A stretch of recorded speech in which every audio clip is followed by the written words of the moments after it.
Now I am delighted to have this opportunity to share with you an analysis of Psalm 4. Psalm 4 is only 9 verses and is quite remarkable in terms of the multiple ways it can be understood. The key question that I bring to your attention as I prepare to read you the psalm is who's speaking to who? And that's a way to understand the meaning of this psalm. Is the psalmist speaking to his enemies? Is the psalmist speaking to God? Is the psalmist speaking to himself? All are possibilities. I'll look to highlight how the psalm is put together as well, including certain reoccurring words. Let me begin first by reading to you. Then I'll go back and analyze the psalm. And today, I hope to have 10 minutes at the end for you to react, particularly focusing on this question of what is the nature of the psalm? Who is the psalmist addressing? L'menatzeach miniginot mizmor LeDavid, for the lead player of string music, a psalm of David. Bekari eineni Elohai tzidki, when I call out, answer me, my righteous God. B'tsar hirchavta li, in narrow straits, expand for me. Chaneni, be kind, ushma tefilati, and listen to my prayer. Verse 3, B'nei ish, O humanity,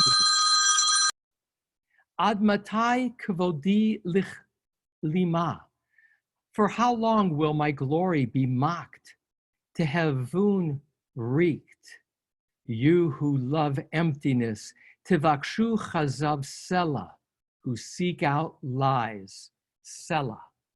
Udu, but no, he fla Adonai, because God sets apart chasid lo, the one who is kind or pious, observant to him. Adonai yishma bekari elav, the ever-present one will listen to the one who calls to him.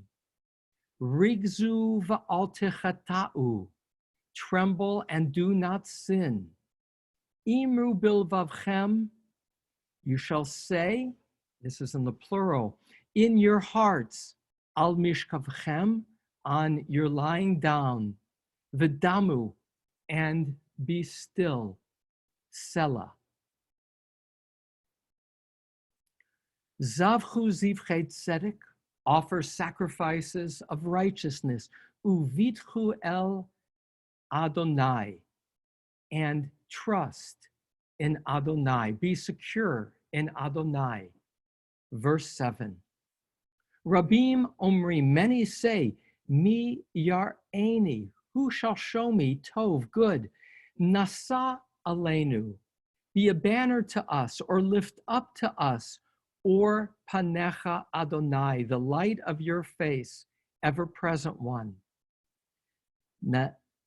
Nitecha simcha bilibi, just as you have placed joy in my heart, me'et diganam v'tirosham rabu'u, in that time in which you increased for them grain and wine.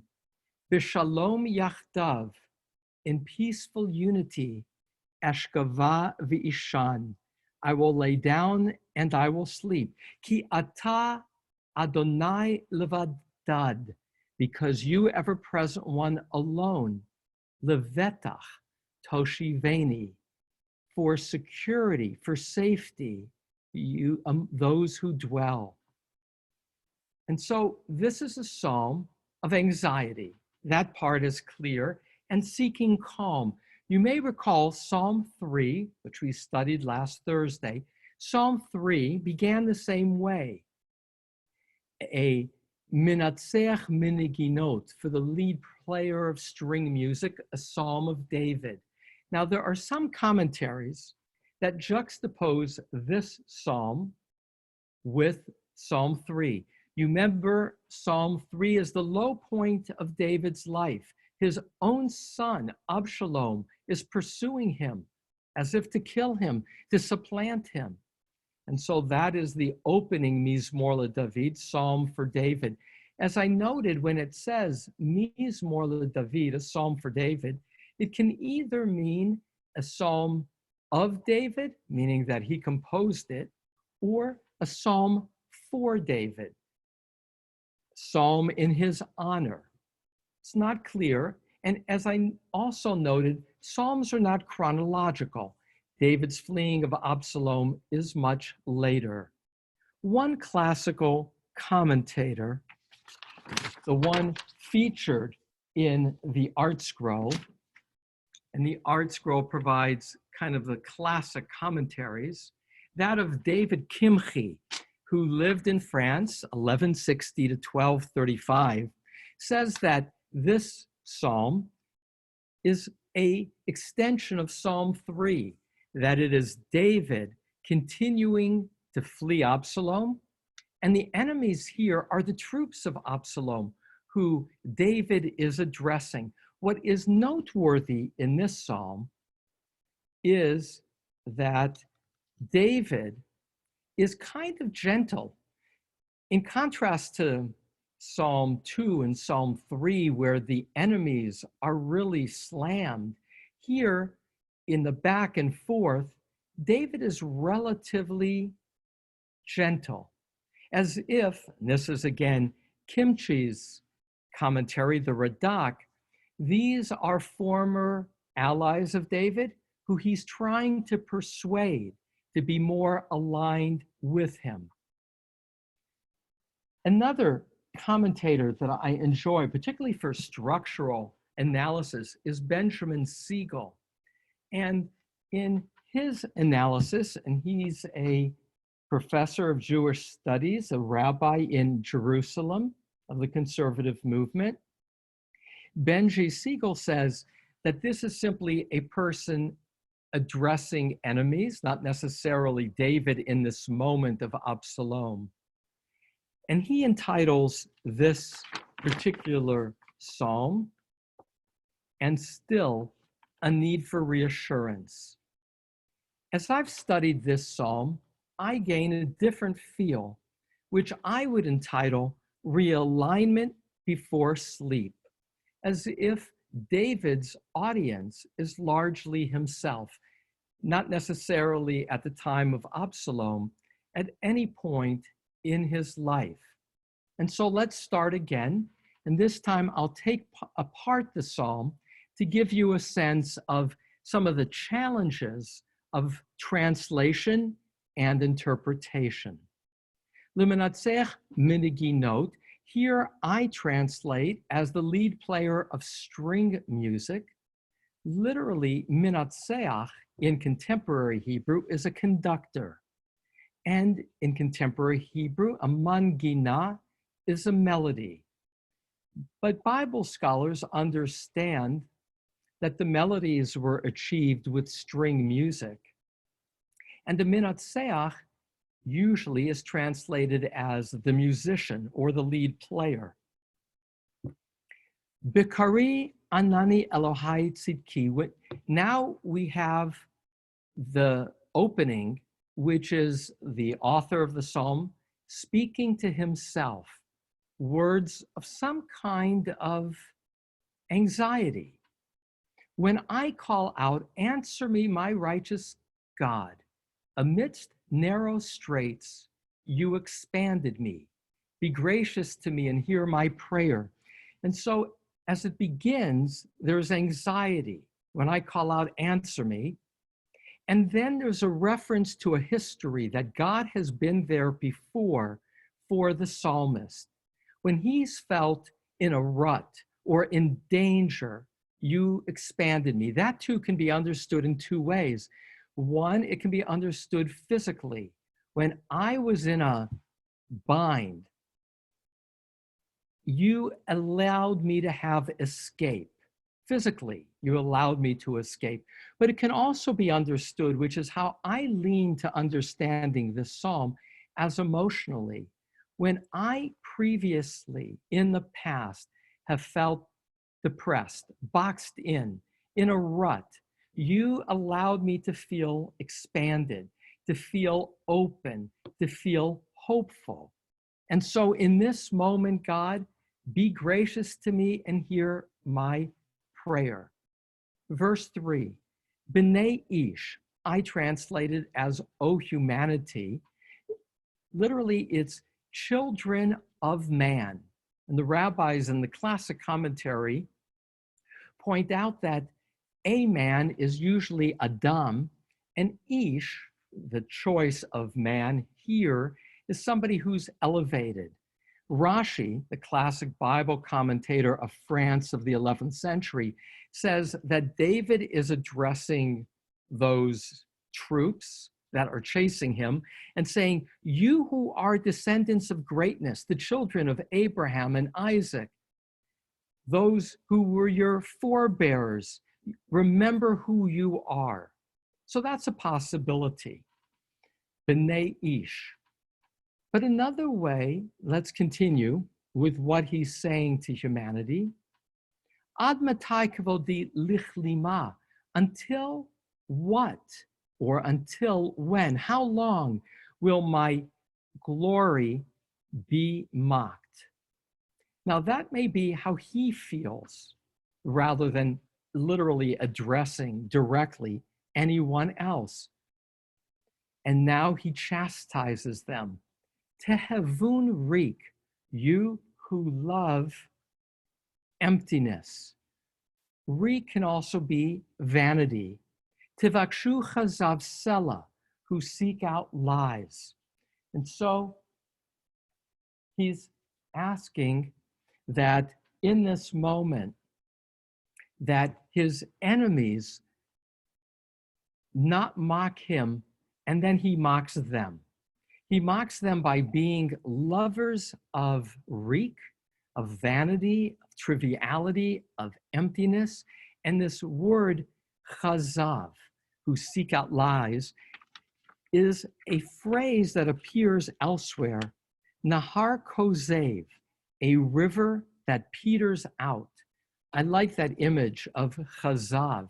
It's filled with promises that have no substance. That's the nature of this quality of lies. And so he says of those who surround him, you mock me, but indeed you are investing in that which is worthless, false promises. And then Selah. Selah is a pause. It's a pause for the conductor. But know that Adonai has personally set apart the pious person. Adonai will hear when I call out. Now that can be understood as how he's seeking to tell his enemies, as if he's speaking with them. Remember that it's God who really has substance, that it's God who cares. But here too, I see the psalmist addressing himself. He's getting ready to go to bed. The anxiety of this gap between how he sees life and looking around, how other people are chasing false promises and vanity. And he says, it's God who really counts, to whom I have a relationship, who will hear me when I call out. And now verse 5, as if he's saying these words while in bed, trying to go to sleep at night. Tremble and don't go astray. Engage with your own heart upon your bed and be still. Now the words are in the plural, so it's more than only himself. He could be addressing his foes, but it could be kind of the royal we, where he's saying to himself while simultaneously addressing his foes, you know, you who chase lies, it's God that counts. Reflect deep within yourself. Engage with your own heart upon your bed. And in doing so, you will gain that quality of stillness. Selah. Once again, two verses ending with Selah as if there's a pause. And now a shift. How to behave. Offer sacrifices of righteousness and trust in Adonai. And now a flipping back, as if he's addressing the foes. Many say, who will show us goodness? Here, though, it's in the plural. So he's addressing his enemies as if his enemies are not separating him from them, but speaking in the us. And his response resonates with the priestly blessings. You know, that middle of the priestly blessings, number 625. God, shine your face upon us graciously. So now we hear that resonance. Nisa aleinu, which can be either lift up. Nasa is also a banner. So be a banner to us, the light of your face, God. Verse 8, as you have put joy in my heart from the time their grain and wine abounded. Now, again, because here it's their wine and grain, it's as if the psalmist is reflecting. And there's two ways to understand this verse. Even as when you put joy for them in my heart from the time their grain and wine abounded, meaning I rejoiced in their success. Those others who mock me, those others who now chase me, or simply a larger world around me. And so I saw in their success, this is the second way, the first way, that even in their success I rejoiced, or it could be understood as you have put more joy in my heart than the time of their grain and wine abounded, saying, God, my love for you is greater than any physical gift. I tend to read this, though, as leading into the final verse. In peaceful unity, b'shalom yachdav. And the question is, peaceful unity with whom? Himself, with the world around him? And I tend to see it as both. Let me lie down and sleep. For you, Adonai, alone, allow me to dwell with safety. One way to parse this is that there are 4 verses, 2, 3, 4, and 5, that are parallel to 6, 7, 8, and 9. Let me highlight this and then pull this together. I tend to relate to this psalm deeply. I tend to relate to it as a psalm of a man getting ready to go to sleep at night and feeling a disconnect with the world around him.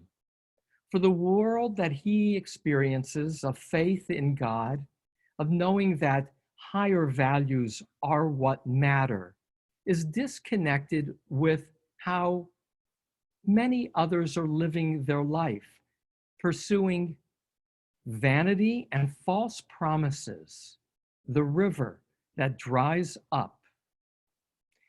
And he's having a hard time falling asleep. And that's where the divide is.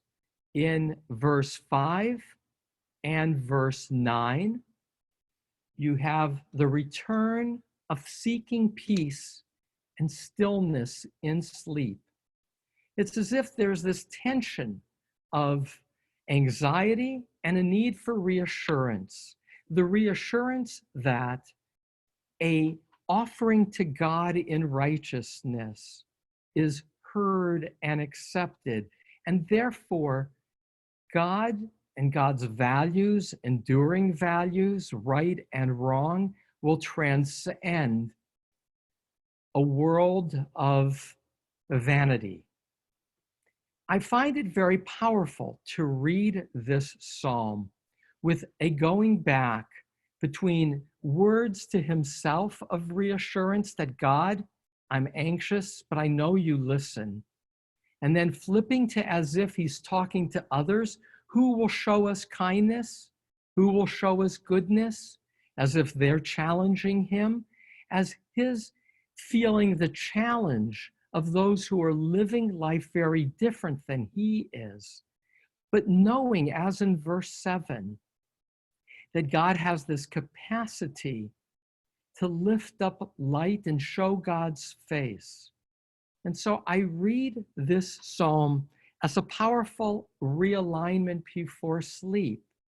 And as such, I now, having studied it deeply, anticipate I will return to it when I'm having difficulty falling asleep, because it does apply to any time and place. With that, I pause for your reactions.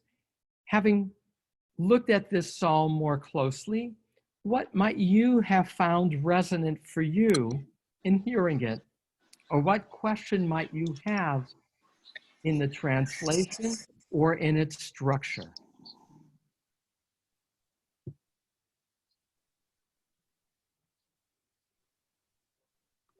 You can unmute yourself by pushing the space key or by hitting your little red microphone. Rabbi, can you hear me? Who's speaking? Barbara. Okay, go ahead, Barbara. This resonates to me because it seems fitting in these times that we're going through something we've never gone through before. And some of us, I have a friend that was looking at the beach and thinking that, I'm trying to explain this, he was saying that we don't need to have people around. If we all die of the animals and the sky and everything will still exist. Yet my answer to him was, but who will be there to appreciate it? And I think that for David, at least in the parts of the psalm that he was speaking in, he took his comfort in knowing that God was there and that God was gonna make a difference. And I think that those of us that feel that way right now, that love God and believe that God's hand is in this somehow and that we're gonna come out all right, I think that it gives us a peace and we can sleep at night because we know that God's in control. Thank you, Barbara. I'm gonna just reflect and react to what you shared. What I hear you sharing is this psalm resonates strongly for me in this time in which there is a sense of being alone, at least physically separated from others, and in which there's reason to feel anxious because of unknowns. And so I, too, responded to this very powerfully because of this moment, and particularly over this line in verse 3, you know, those who seek out easy answers. Here I translate as lies, but when I research this word as kazav, they're essentially false promises and vanity.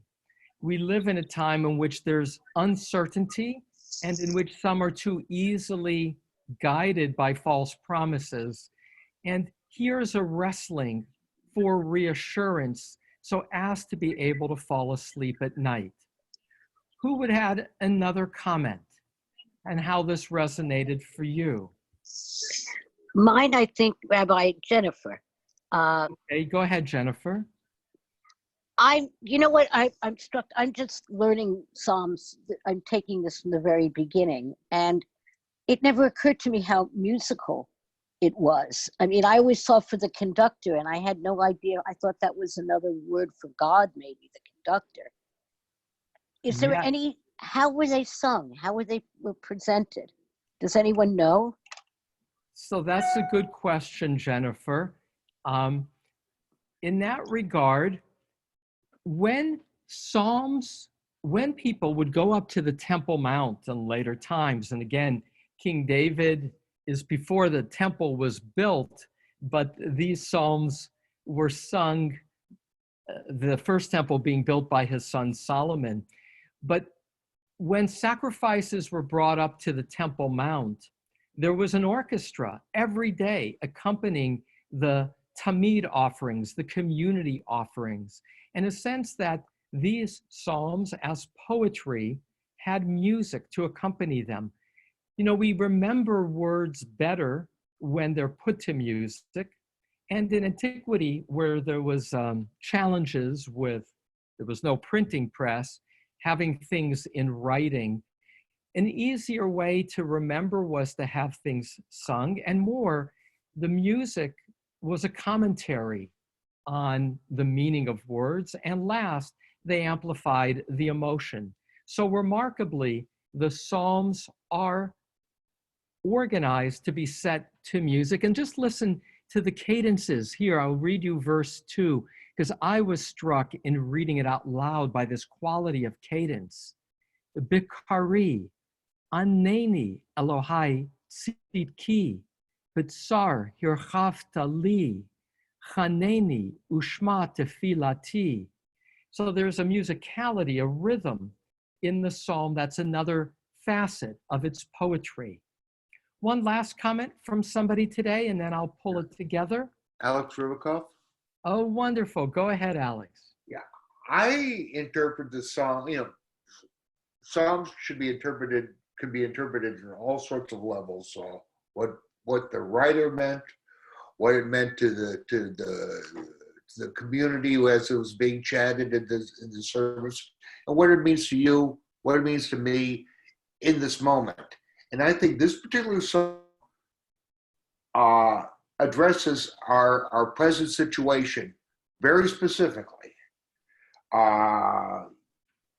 You set me free when I was in narrow straits.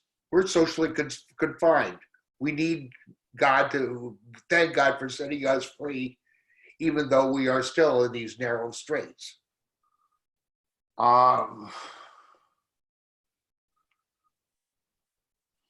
When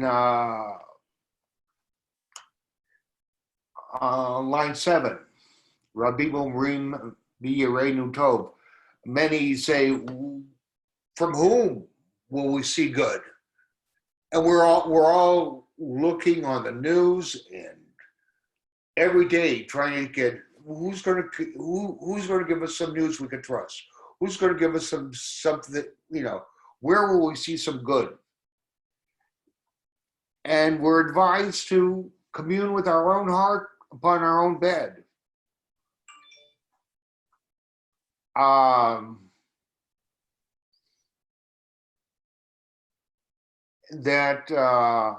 in conclusion, the last line could be translated as thanking God for letting me be able to lie down and sleep, because you allow me to dwell alone in safety, whether that you alone, Lord, but that we're dwelling alone in safety. We should thank God for that.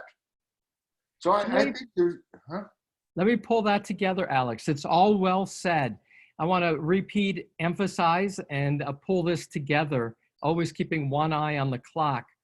So as you share, Alex, this particular psalm has exceptional resonance for this moment in which we are feeling both endangered and to some degree isolated. And in that regard, it's a psalm that provides a sense of reassurance that God does hear our prayers, that God's light graciously, as an act of grace, shines upon us, enabling us to both go to sleep at night more trustingly, and this closing line, in peaceful unity, all the more in this moment where we're often physically set apart. We're reminded of the possibility and the reality of being socially connected, that we can have a peaceful unity. No. This psalm is very powerful for me in this moment. Its closing line, in peaceful unity, let me lie down and sleep, For you, Adonai, alone allow me to dwell with safety. In a world of uncertainty, it's the promise that in the bigger picture and in the longer trajectory, this too will pass. And even in this very moment, that's an assurance that allows us to rest more peacefully at night. I thank all of you. It's now 10:30. Thank you, thank you. Tomorrow, same time, I look to study Psalm number 5, and on Thursday, in chapter 6, to look more deeply at what is Sheol, what is the afterlife.